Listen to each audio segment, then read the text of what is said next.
Hi, girls. Welcome, welcome, welcome. Today we are talking about love, the concept of love, and what we expect when we get to it. I shall never forget the day when my ex, my first boyfriend, told me that I needed to get a hobby. Talk about a slap in the face. Those were his actual words, get a hobby. Why? The circumstances around this was that I was like his shadow. I was always there around him. I wanted to spend all my time with him. I was only happy when with him. And, I was that kind of creature. I was too much. That's just how to put it. I was much too much. So now, with the wisdom that comes with age and many books and experience, I can think back to it now and understand that what he was actually telling me was that I was suffocating him. I was too much. He needed space. And asking me to get a hobby was strangely a very good idea on his part, because we get into relationships sometimes thinking that they are everything, end all be all. Our lives shall never be the same. You've spent your life waiting for the Prince Charming. You read all the books, the Cinderellas, and all these other books that we read when we were young. And here we are. The Prince Charming will come and save us from this existence that we have been living, make everything better. We edge everything on him. He is the one that's going to make everything okay. Busting your bubble, that is not at all true. It is utterly unfair to put such a heavy burden on this one person. So this one person is now meant to stop living his life so that he can cater everything that he does, is every single moment, to you and your whims. No. You, my dear, are a full human being yourself. There's no one coming to complete you. You are complete. What they are coming to do is to complement you. You need to know who you are. You need to be able to exist within your own space. You need to have hobbies. You need to have things that you do, such that when this guy comes, he is first of all drawing from the fullness that you already are. You become like this well that you have so much. You're so complete. You're so rich that he then draws from this richness. And then you are also drawing from his richness, because he has also had a life to live and he also has his own interests. And the two of this come together to create something beautiful.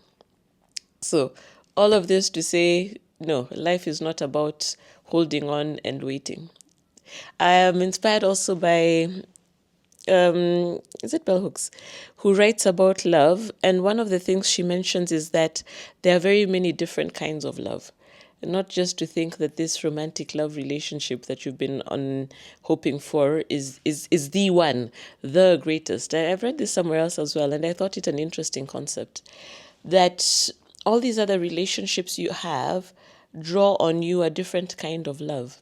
And all of this is enriching. Your family, your friends, your other relationships, the people that you have in your life, you love them in different ways. And this love is important and enriching. We perhaps categorize love that the love of a life partner is the highest form of love. Maybe, maybe not. I'm not getting into that, but more on the fact that there are many different kinds of love. When you lose someone you love, whether or not they're your partner, it truly hurts. It really, really hurts, because that love is a real love. So, idea being to also grow these. So the first one was to get a hobby, an activity that you do, and the second one is to grow the relationships in your life. And this you do even while you're single. You don't wait for this person to come and then from him draw out what your likes and dislikes are. No, because then you're not being yourself. You're not being authentic. You're fitting in. I was touching on. I was just listening again to Brene Brown, Atlas of the Heart, and she talks about the difference between belonging and fitting in. And it really struck me, because she mentioned how to belong, we think of belonging within a community, within a group, but belong anywhere, you must first belong to yourself. You must accept yourself as you are. You must show up just as the person who you are. You must be authentic. You must allow yourself to be you, to you. And this then is part of the inner work journey, this adventure. I was talking to someone recently who felt that the word work was not well suited for that, that it gave it a negative spin, because we often think of work as something difficult that we must do and get into. So I told her to think of it as self-actualization. Maybe a bigger term, but then this activity, this adventure, maybe that's the word I'll go with now. I'll be an inner adventure coach instead of an inner work coach. This adventure that you go into in discovering yourself is something incidentally that you do when you have the capacity to do it. In terms of, we've spoken of the Maslow hierarchy of needs. So it's like a pyramid that says at the bottom, you have to eat, you have to sleep, you have to have your very basics met. If you are hungry, if we go on with that example, there's absolutely no way that you shall rise up into these other forms of getting to know yourself, if I put it that way, because at the very top is the self-actualization. So you need to have those, the physical, those kind of needs met. Then you need to have, now I hope I get it right, you need to have safety. Safety is, I believe, the next line. So a number of things there, but you need to feel safe. You need to, first of all, have food. You need to feel that there is no one coming to attack you. You need to have community around you. You need to have these people around you. You can't be on your own. And then it's only after that that you can start looking into self-actualization. So in this adventure where you're trying to find yourself, you need to engage with the love for yourself. They say that you cannot give what you do not have. And we often take it for granted that we love ourselves, but sometimes it's a love that needs to be cultivated, especially depending on the background that you have. If you do come from a background that did not have that much of an expression of love, you might be confused on as to what love is.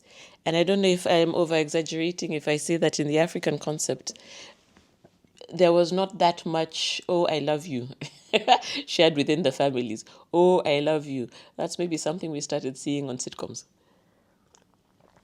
on TV. It was not that there was no love, just that there was no expression of love, formal expression of love. That statement, I love you, I think was not something across the board that came out very often. But that said, it doesn't mean that there was no love. And it doesn't mean that you don't love yourself. It just means that you need to delve inside to understand what your concept of love, even for yourself, is. Because you might find that there are areas that you need to improve on in terms of self-love.